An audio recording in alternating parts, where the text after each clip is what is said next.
Frère bien-aimé, si vous me le permettez, je voudrais tout de suite remercier le scribe de l'évangile qui a osé aborder le Christ pour lui poser cette question fondamentale. Quel est le plus grand commandement? Grâce à lui, le Sauveur nous a livré l'essentiel à mettre en œuvre pour correspondre aux attentes de son Père. Il se peut, évidemment, cher scribe, que votre intention n'ait pas été droite et que vous ayez voulu coincer le Christ en le soumettant à une question difficile. Cependant, vous l'avez fait avec une telle délicatesse que vous avez mérité de recevoir une réponse qui vient encore aujourd'hui éclairer notre propre conscience. Merci, merci, merci.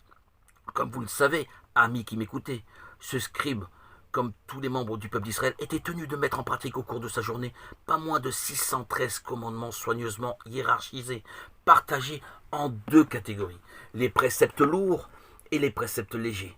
Face à cette avalanche, Jésus, de son côté, choisit comme d'habitude de libérer le cœur de cet homme, et à travers lui, toute l'humanité, en la renvoyant au livre de Deutéronome chapitre 6 verset 5 qui contient la profession de foi d'Israël. Tu aimeras le Seigneur ton Dieu de tout ton cœur, de toute ton âme, de tout ton esprit et de toutes tes forces. C'est donc là le premier commandement aux yeux du Christ, le plus important.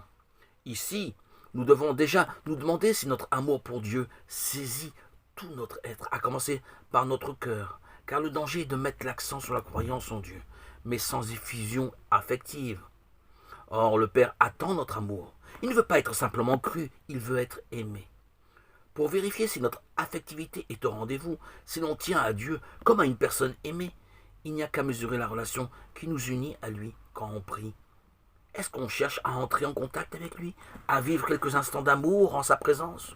Ou bien est-ce que l'on accomplit son devoir, entre guillemets, de chrétien en avalant les psaumes ou en récitant à toute vitesse le Notre Père ou d'autres prières? N'oublions pas que tu aimeras est un ordre du Christ. Autrement dit, tu aimeras avec la tête et avec ton cœur, celui qui t'a donné d'être vivant. Apparemment, Jésus a répondu à la question du Christ.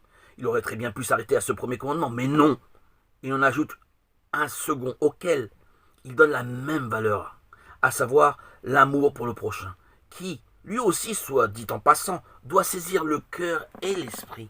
Car ce prochain, il s'agit de l'aimer comme on s'aime soi-même. Et comme on s'aime beaucoup, la mesure est donnée.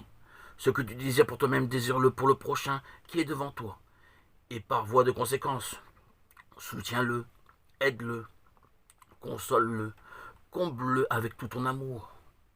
Là encore, il faut se demander où nous en sommes. En quelle mesure je vis pour les autres? Suis-je désireux de les combler le plus possible? Est-ce que je cherche dans mes journées à multiplier les actes